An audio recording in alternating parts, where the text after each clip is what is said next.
बिस्मिल्लाहिर्रहमानिर्रहीम। अस्सलाम वालेकुम व्यूवर्स, कैसे हैं आप? उम्मीद करता हूँ आप लोग खैरियत से होंगे।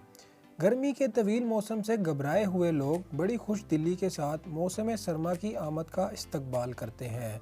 सरमा तो यूँ हर तरह से बड़ा खूबसूरत और सुहाना मौसम होता है, बस ये हमारी जिल्द के लिए मसाइल लेकर आता है। सर्दियों में हाथ और पाँव की जिल्द खुश्क होने और फटने लगती है। सर्द और खुश्क हवाओं की वजह से जिल्द मुर्दासी हो जाती है। कुदरती नमी में कमी की वजह से जिल्द इंतहाई खुश्क, खुरदरी और रूखी नज़र आने लगती है। अगर सर्दियों में जिल्द की हिफाजत और निगहदाश्त पर तवज्जो ना दी जाए तो जिल्द फटने लगेगी और हाथ और पाँव खुश्क होने के साथ साथ बदनुमा हो जाएंगे। तो व्यूअर्स, आज की वीडियो में हम आपको हाथ और पाँव की खुश्की और हाथ और पाँव के फटने से रिलेटेड ऐसा नुस्खा बताएंगे कि जिसके इस्तेमाल से हाथ और पाँव का फटना फौरी तौर पर ख़त्म हो जाएगा। तो चलिए व्यूअर्स, आज का ये नुस्खा शुरू करते हैं। व्यूअर्स, इस नुस्खे के लिए सबसे पहले हमें ग्लिसरीन चाहिए होगी। फिर उसके बाद जो दूसरी चीज़ है वो है नारियल का तेल। व्यूअर्स, इस नुस्खे में जो तीसरी चीज़ हमें चाहिए वो है अर्के गुलाब। फिर व्यूअर्स, इस वीडियो में जो हमें आखिरी चीज़ चाहिए इस नुस्खे के लिए वो है लीमू।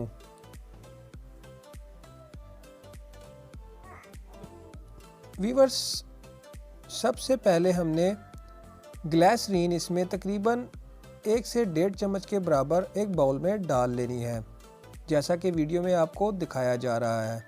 व्यूअर्स, वीडियो कंप्लीट देखिएगा। वीडियो का कोई भी एक पार्ट मिस करेंगे तो आप ये नुस्खा नहीं सीख पाएंगे। ये देखें व्यूअर्स, इस तरह से हमने ग्लिसरीन एक बाउल में डाल लेनी है। फिर उसके बाद जो दूसरी चीज़ इसमें हमने ऐड करनी है वो है नारियल का तेल। ये भी तकरीबन 1 से 1.5 चम्मच के बराबर आपने इसमें डाल लेना है।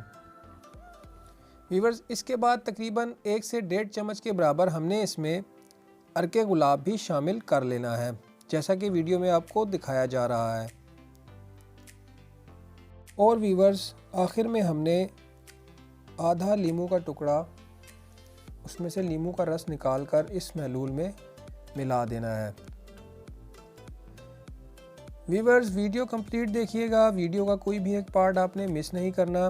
व्यूअर्स, अब इसको हमने तकरीबन अच्छे तरीके से मिलाना है। इतना मिलाना है कि ये चारों चीज़ें आपस में अच्छी तरह से शामिल हो जाएं। व्यूअर, मॉइस्चराइज़र से भरपूर ये महलूल आपके हाथ और पाँव की जिल्द के लिए इंतहाई मुफीद है। व्यूअर्स, ये तकरीबन ये नुस्खा आपके लिए तैयार हो गया है। अब ये नुस्खा आपने किसी भी बोतल या किसी भी बर्तन में डालकर महफूज कर लेना है और रात को सोने से पहले हाथ और पाँव पर अच्छी तरह लगाना है। हाथ और पाँव की उस जगह पर जो खुश्क हो गई हैं या फट गई हैं।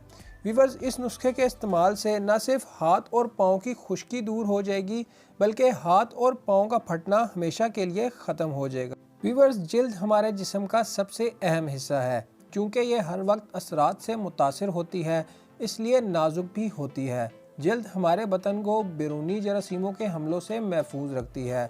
जिल्द का खुश्क होना एक आम सी बात है। इसके तदारुक के लिए कुछ इकदाम करके आप खुश्की से निजात हासिल कर सकते हैं।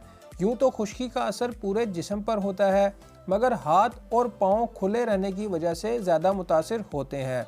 खुश्की की वजह से जिल्द पर झुर्रियाँ भी नुमायाँ हो जाती हैं।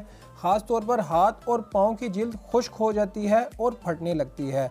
तो व्यूअर्स, सर्दियों में हाथ और पाँव के खुश्क हो जाने पर अगर आप इस नुस्खे का इस्तेमाल करेंगे तो पूरी सर्दियों में हाथ और पाँव के खुश्क होना और हाथ और पाँव का फटना, इस मसले से आपकी जान हमेशा के लिए सर्दियों में ख़ासकर छूट जाएगी। तो व्यूअर्स, उम्मीद करता हूँ आपको आज की हमारी ये वीडियो ज़रूर पसंद आई होगी। तो आपको अगर हमारी ये वीडियो पसंद आई हो तो वीडियो को लाइक कर दें। वीडियो के एंड में कमेंट करके वीडियो के बारे में ज़रूर बताइएगा। व्यूअर्स, आप भी कोई भी नुस्खा पूछना चाहते हैं तो आप हमें कमेंट करके बता सकते हैं। नेक्स्ट वीडियो हम उस नुस्खे के बारे में बनाकर आपको दिखा देंगे। व्यूअर्स, आप अगर हमें फेसबुक पेज पर देख रहे हैं तो हमारा Facebook page Ali healthy tips ज़रूर लाइक कर दीजिएगा। और अगर हमें यूट्यूब चैनल पर देख रहे हैं और हमारी इस यूट्यूब वीडियो पर नए हैं तो हमारा यूट्यूब चैनल जल्दी से सब्सक्राइब कर लें और साथ लगी घंटी के निशान को लाजमी से प्रेस कर लें, ताकि आपको हेल्थ से जुड़ी मज़ीद मालूमाती वीडियोज़ बिला नागा मौसूल हो सकें। व्यूअर्स, वीडियो देखने का बहुत बहुत शुक्रिया।